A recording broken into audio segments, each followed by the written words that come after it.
Welcome to this week's Fireside Chat with Jesse. I'm joined today by Bruce Winter, President at FSG Capital. Thanks for joining me, Bruce. How are you today, Jesse? I am great, sir. How are you? Doing great. Thanks for having me. Oh, I'm glad to have you on the program. And of course, it wouldn't be Bruce without a Maryland, throw towel in the background there. So, I know you I always have keep to that on represent there. your state, sir. Some people like fake backgrounds. Mine is real. So No, I like it. I mean, as a WVU alumni, we played the turtle every year. yes, Like yep. It was a it's like great Fear of the rivalry. Turtle. And now I don't even know if they're scheduled anytime. I miss those rivalries back in the day. Right. I agree with you. And it's hard to get non-conference games on the schedule that aren't easy wins. And the problem, neither school looks at the other as an easy win anymore, huh? Yeah, exactly. Exactly, sir. So Bruce, for those individuals who haven't met you yet, do you mind just kind of introducing Sure. yourself and career to date in equipment finance? Sure. So I have an interesting story. I started in this business in 1984 as a recent college graduate. My first job out of college was working in equipment leasing. And it was a funny story. I'd never even heard of equipment leasing, but I went to a Christmas party my senior year in college where I met a guy who happened to have a small independent leasing company. And what I didn't realize is he was interviewing me while we were chatting at this dinner because he and his partner had made a decision to hire recent college grads cheaply, inexpensively to grow their business. So he didn't know any recent college grads, and all of a sudden here I am at the dinner table with him. So we struck up a conversation. I had job offers from other companies like Procter and Gamble and IBM and some other companies in 1984, but I was intrigued with this small equipment leasing company and probably against my better sense took the jump and went to work for this company. And these guys were very interesting. Two owners. One guy was up in Massachusetts, the other guy was in Maryland. So I sat in the little Maryland office, but they taught me the business. And unlike virtually anybody today, my first job was in direct sales. So after shadowing my new boss for about 2 weeks and having one or two role playing sessions on a hot June day in the summer of 1984, he dropped me off at a local industrial park and said, I want you to cold call this whole park and I'll pick you up at 5:30. So I didn't have a car. That was well before cell phones. So that's what I did. I had newly printed business cards and went out and cold called. Believe me, I knew nothing. So, but it was a great How, way to how sort would of get some beer. so how'd you perform? Well, as it turns out, I ran into a $50,000 deal. Woohoo! A small little rental company, and I happened to walk in with the owner, and he said, "Well, as a matter of fact, I do have some needs." Now, all that I could say is, "Well, I'll have our expert get with you to structure the deal," because I knew nothing. But I actually walked away with a deal, and we closed that deal. So, so I That's worked for that. fantastic. I worked for that company for a number of years, and I brought other recent college grads in, and we built this sales team. And but it turns out just a few years later, the two owners didn't get along. 50-50 owners, and the business, while financially successful, ended up self-destructing because these two guys hated each other. So it was a divorce, and it ended up blowing up. So one guy went one way. I went with the guy in Maryland and worked for him for a little while longer. But I give them credit because what they taught me, and not to disrespect everything I learned from them, but I basically said, my goodness, if these guys can make a living in this business, I probably can too. So that gave me the opportunity at the tender age of 28 to start my own company. And so here I am 34 years later, still doing the same thing, still running FSG. And in the beginning, the expectation was to grow, grow, grow. And at some point in time, I decided, I'm not going to be the biggest. And then over the years, we've actually shrunk in headcount, and that's okay. We've got a great little boutique, middle market lending outfit. I changed the name from FSG Leasing to FSG Capital years ago because we had so many customers that reacted negatively to the leasing name when in fact the majority of our deals are loans. So Sure. we did that, and here I am. Jesse, one thing that I'm really proud of though in this business is that how do you start a little leasing company when you don't have any money, right? And when I left the company, I wasn't certain I was going to go into equipment leasing. I thought I potentially could, but the very next day, I'm sitting at home after I had resigned from my employment, and I get a call from a guy. And that guy's name is Tony Perettini. And he was working for a company in New York called Tilden Financial at the time. Now, we had been selling deals to Tilden.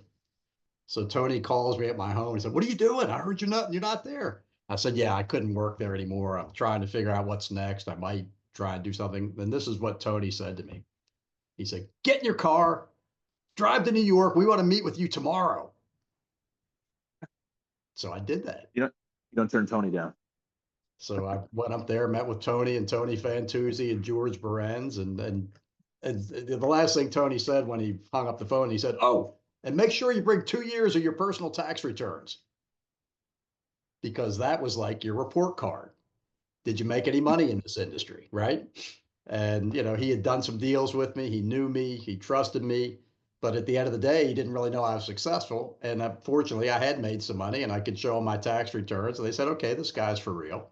And they offered me basically a commissioned agency position within Tilden. And I went back and thought about it. I said, I'd really like to be an independent lessor. Will you guys back me and buy deals from me on a non-recourse basis if I set up my own shop? And fortunately for me, they said yes. So, but I'm really proud that all these years later, Jesse, I'm still dealing with Tony Perettini as a key funder to this business. He's had a lot of different business cards over the years, but Yeah, it's the same guy in many cases, a lot of the same team that he's been with. And it's just been such a great relationship. They know me, they know my customers, we know them. And to have that sort of relationship, this many years, I think is very unusual in this business. So I've been very, very lucky in that front. I don't take it for granted. One thing I that's like awesome, to tell Bruce. people is that when I got into the guys I worked for had a saying, they thought it was funny. We were selling deals to SNLs and some other people, and they said, "Yes, we like to tell these funders," this is after the fact, "in the beginning, you have the money and we have the knowledge. Well, at the end of the relationship, you have the knowledge and we have the money." So in other words, they were selling them bad deals and these guys were learning the hard way. And, I didn't think that was very funny because I've valued my funding sources and realized that when they're in good shape and they know that I treat their money as if it's my own, that they take good care of me as well. That's I thank you for sharing that story. I knew nothing about that, but obviously I've known you guys. This 2025 makes my 20th year in equipment finance. So I think I've probably met both of you at the first EAEL conference in TNEC that I ever No went through. doubt. Yes. But I mean, I think that's just kind of summarizes this industry and why I love it and why you've been in it for so long. It's just do the right thing, do good business, have a good reputation, Right. and everything else will follow suit. And look, the people that have been in this industry a long time have made very good livings, and they're good people. And is it a perfect world? It's never a perfect world, but everybody understands that. And but I've been very fortunate to have met some great people. And you talk about EAEL and the associations and that sort of stuff. And the guys that I worked for originally never believed in associations, and they thought they knew everything about equipment leasing and they had all the little tricks. And one day I went to an EAL meeting and a local competitor invited me. And then I joined shortly thereafter. I said, "These guys didn't have any tricks. These are just what you do in the industry. So, and the relationships I've made through EAL, then to become NEFA, ELFA. I mean, and what's really funny is in many cases, I've never done business with many of the people that I consider my good friends in the industry, but I've known them forever.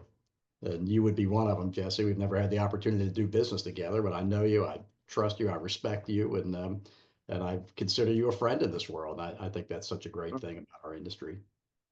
No, no, absolutely, sir. And likewise, likewise. I know if I picked up the phone and asked you a question, hopefully, and unless you were underwater somewhere in a dive, you'd probably pick up and give me some advice. You know it. You know it. That's great. So, you mentioned kind of mid-ticket. Are there typical transactions that you guys focus on at FSG? Yeah, when I started in this industry, we did everything. And the company I worked for we had small ticket vendor programs. This is well before the days of application only. And we were doing multi-million dollar deals as well. So, but when I broke out on my own, at that point in time, we were just starting to see the beginnings of application only, small ticket. And I had learned credit. So I knew credit. So I decided that I was going to be a true middle market player, and I've stuck with my credit roots my entire career. And so generally, our transactions start at 250, and we're normally looking in a 250 to $5 million range. Over the years, we used to do more technology assets. Uh, we did more furniture type assets and the like.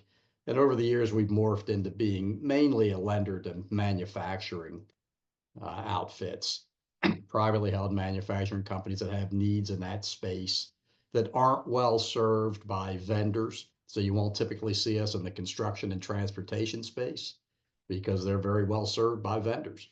And the captives do a great job there. So we've made our little niche in that world. And I can sit down with the owners and CFOs of these companies and speak their language. And it's really helpful that when I'm in personally, that I'm also a business owner. So I understand some of the issues they deal. I'm not just a high level sales guy working for a big bank. So that's, I think, has differentiated me from my competition over the years, who generally, my competition is the local bank. Sometimes vendor driven referrals, but mainly the local bank. So we've been able to do that. I actually did my largest one-off deal just a few months ago. It was an $11 million piece of equipment. So you won't typically see us in rail and aircraft and other large project-based financings. So this is one piece of manufacturing equipment for $11 million. So that, the equipment gets more expensive, and we're happy to finance it for the right credits. I was going to say, was there any hesitation on that, considering it Well, was double? well, I mean, it was about funding. So fortunately, I had my non-recourse funding available. I can't fund that size deal out of my own pocket. So so the customer knew it. The funder was prepared for it, and obviously there's a lot of money in our industry, Jesse, as we all know. So finding Sure, funding sure. for good deals is not a problem. And I'm a believer in that. The other thing my first boss told me is, if we don't have funding for a deal, we'll go find it. When I started my business, I said, I really don't have time to be trying to find a funder for every crazy deal that comes across my desk.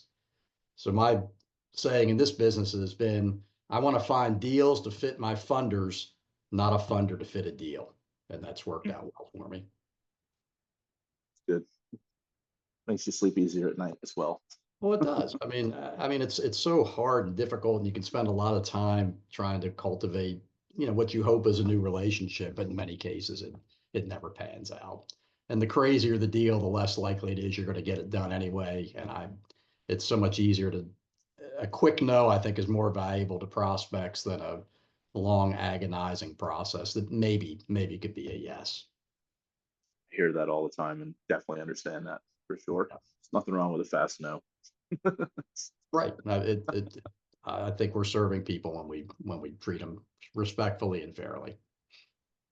And I would say that was a little bit of a gamble coming out of college. I mean, Procter and Gamble. I mean, I graduated in 2003 from college, and I was like, yeah, it'd be great to go sell for them and everything else. And Well, and the people that I know that went there, they're all into retirement because they really didn't have a choice. They're retired, might be a better way to say it. And I'm in control of my own destiny. So that's sort of what's fun here. That nobody can force me to do anything, and as long as I'm healthy and happy and doing what I do, yeah, there's really nothing stopping me from doing it for a number of years to come. And that's my current plan. So Uh, but yeah, it was a bit of a risk, and you really didn't know what you were walking into. And the guys I worked for, they were tough. They took young guys like me, and they really wanted to beat us up and beat us down under the guise of making us tougher. And that was the strategy. And when I left, one of the problems I had a non-solicitation agreement with my ex-employer that I couldn't call on customers. But it was cleanly written that if anybody called me, then I had a pass. So when Tony Perettini called me as a funder, I had a pass. When my first customer called me and said, "What are you doing?" And I told him, I said, "Look, I'm under a non-solicitation. I can't." He said, I'm calling you." So that got me going. But I never did that to my employees. I never had any type of non-solicitation employee. Just I felt if you didn't want to be here, then I wish you the best and move on. And I'm very proud that for all the people we've had here over the years, that I think you'd be hard pressed to find anybody that has anything bad to say about FSG. And certainly a lot of them came and went in that time frame. That's a admirable leadership trait right there, because you know, I've been a part of a few of those, and like you said, if they call you, it's not applicable, but it's a very close knit industry. It really is. Yeah. Um, awesome, awesome, Bruce. One thing I want to talk about next, if you don't mind, is so you've been in the industry for 34, well, plus your time with this other organization. Right. This is year That's 40 40 years. I now. was gonna say Year 4 as 84. an Yeah, owner. 40 Yeah. years. So you've been through many cycles, Yes. I guess, economic cycles. Based on where the confidence level is now, these election results, what advice would you have for people just kind of getting in the industry, or maybe this was their first downturn that they've experienced over the last couple of years? Well, and interestingly, this was a very unique cycle that we went through, certainly propped up with massive government funding. And I became an expert in the spring of 2020 on governmental assistance programs, namely PPP, and ended up being ERTC and many of the other programs that they were talking about, tried to try and help our customers. And I would tell anybody that if you think that was a mistake, well, you don't realize that we would have collapsed our entire financial system without that governmental support. Collateral values were absolutely tanked, day one.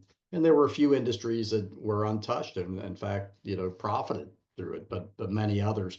And you look at our banking sector. Can you imagine if there were a 10% default rate across, all commercial lines and everything without that governmental support? So that kept us going. But I've never been smart enough to see the cycle coming and know exactly when it's going to peak and valley. And look, we're in a good time right at the moment here. This is a positive cycle. But the advice I'd share with people who haven't been around that long is a cycle is coming.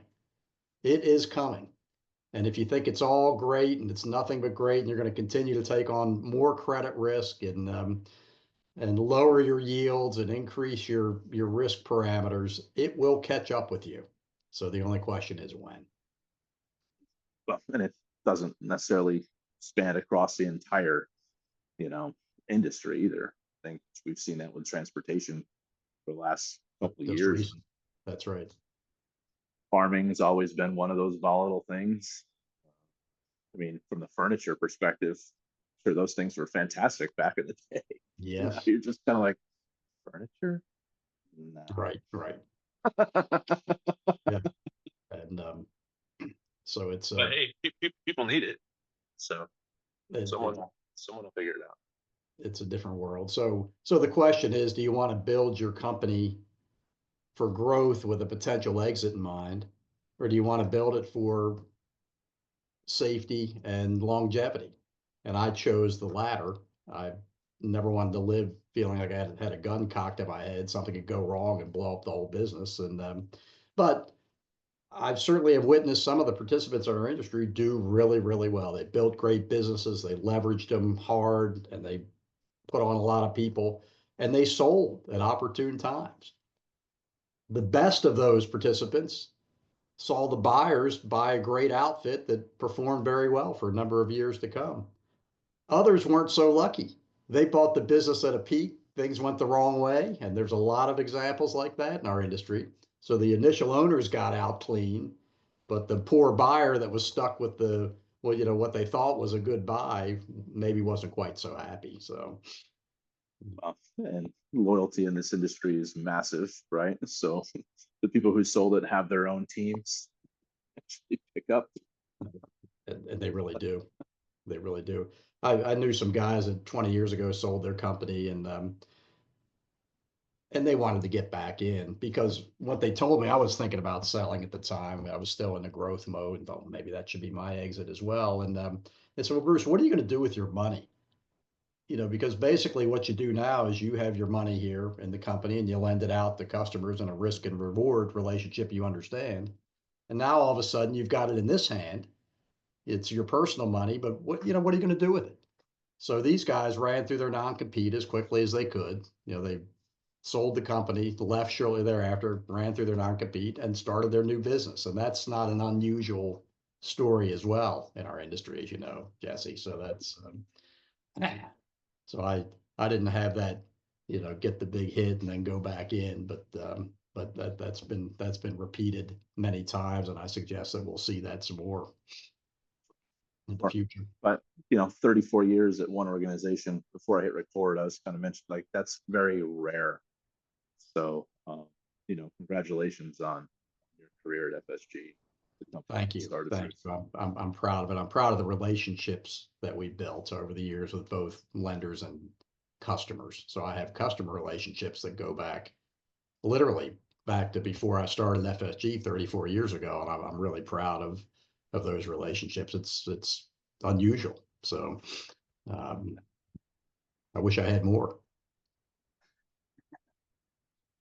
I want to shift topics real quick, if you don't mind. So you talked a little bit earlier about EAL, NEFA.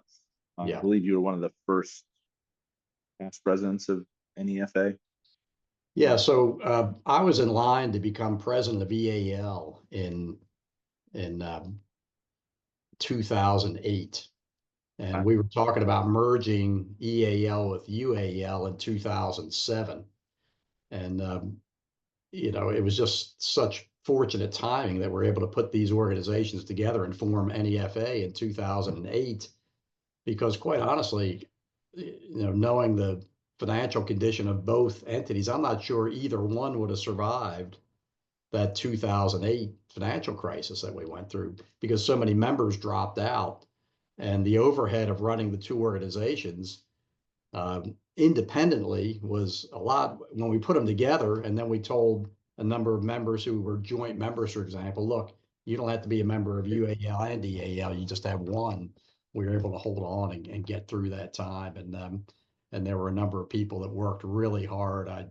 I did serve as first past president of NEFA, and Brent Hall was president at the time. He did a great job, and he and I fought over who would be the first past president, and I won because he got to be president and take on all that to sit in the back. But it was great.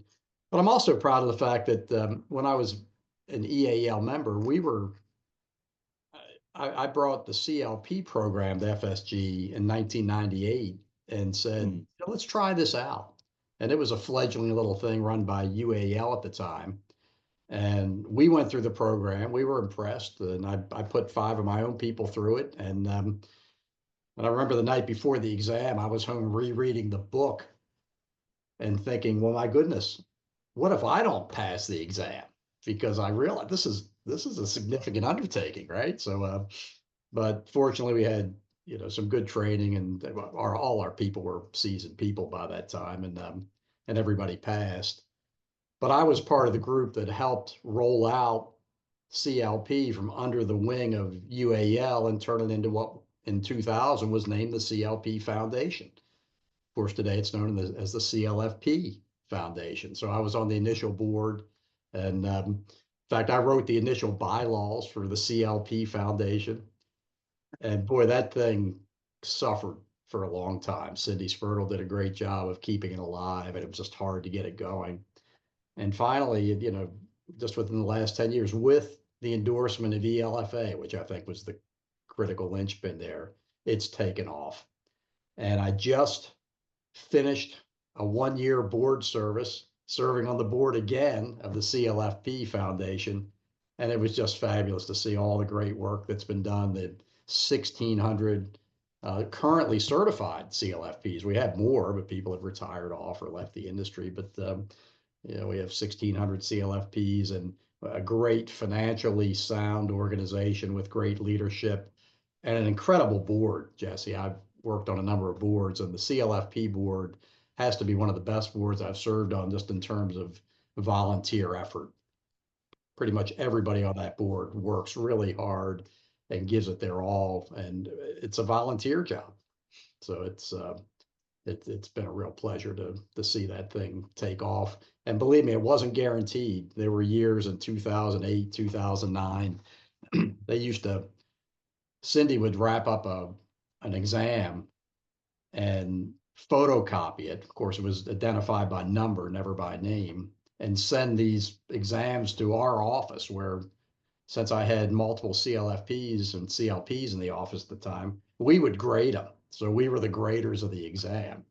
And and it sometimes took weeks by the time she got the stuff copied and sent to us, and we had time to do it and all this stuff. And you look at what happens now, you know, it's great technology, and you can take the exam and know your results and the ALPs and all that. So it's, I mean, the organization's just done great. I'm really proud to have been a part of that. That's awesome, Bruce. I did not know that either. It kind of goes to the next point there of like the volunteerism, the boards that you've sat on, committees, the different chairs, you know, all that is just continue. I mean, it's, you have your normal job that you have to do to keep your lights on, but also that opens you up to additional networking. It really does. Like And I'm a big believer. All the volunteer stuff I do in my life, I get back more than I put into it. But you have to put something into it, right? Yeah. And you know, I served with NEFA on the initial board and then ultimately got off that, but I was always involved. And then I guess about 8 or 10 years ago, I made the decision to leave NEFA and I applied for membership at ELFA. I always knew ELFA, and I obviously many of our members are joint members, but I had never been a member. And I was sad to leave NEFA, and I was always asked, well, why don't you become a member of both? And because a lot of organizations do. And I said, well, I'm just too small. I don't really have the time to devote to both organizations. And if I'm going to do it, I'm going to do it right. So I got involved in ELFA, and I was invited onto a academic outreach committee and this, that, and the other. And, you know, you're doing a little bit of work. And then the idea came down that maybe, you know, ELFA should sponsor some scholarships. So I decided in a Zoom meeting that I would volunteer to write the scholarship documents for ELFA, for the foundation. And what did I do? I went on the internet and I looked up, you know, 6 or 8 different organizations, and I looked at their applications and I put them all together into one and sent it off to Kelly and the folks at the foundation, and they tweaked it. They got it in a really good spot, and we put it on board. And I'm really proud that ELFA gave away $50,000 of scholarships last year. So that's awesome. Great. So, but I was also really pleased and just supported by many people in the industry, Jesse. Here I am, a relatively new member and doing some volunteer work, but ultimately then pretty quickly invited to serve on the board. So that was an unusual path, and I felt, you know, very honored to do that. My board service at the ELFA just ended. The other thing that just ended was my time with our PAC, our Political Action Committee, lease PAC.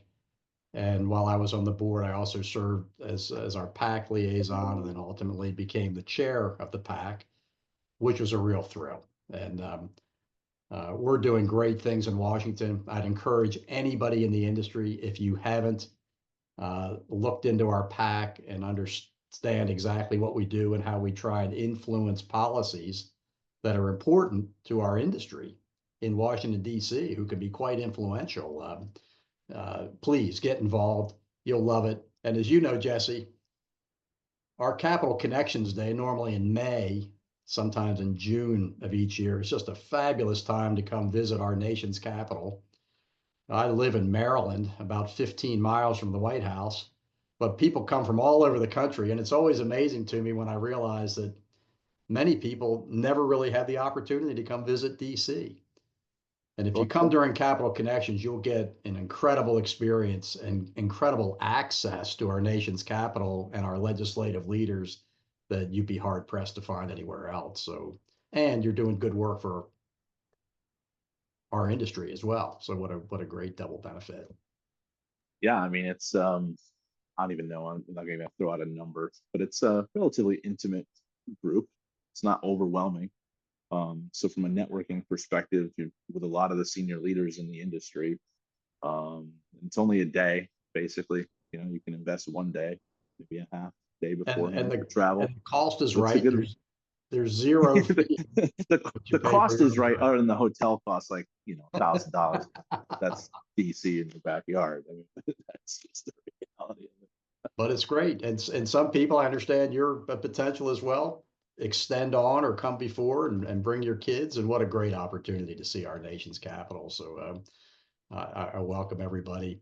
ELFA is doing great work in DC. Now, the association's headquartered right there on I Street in DC, not far from the White House. So so if you're in DC, you can certainly go and come visit it and visit the association and spend some time in Washington, D.C. I think every American should do that. It's really important to see how it works. Same page, Bruce. Same page. I ask everyone who comes on the program to give me a fun fact about themselves. So, you know, outside of the work that you do at FSG, what else do you like to do, Bruce?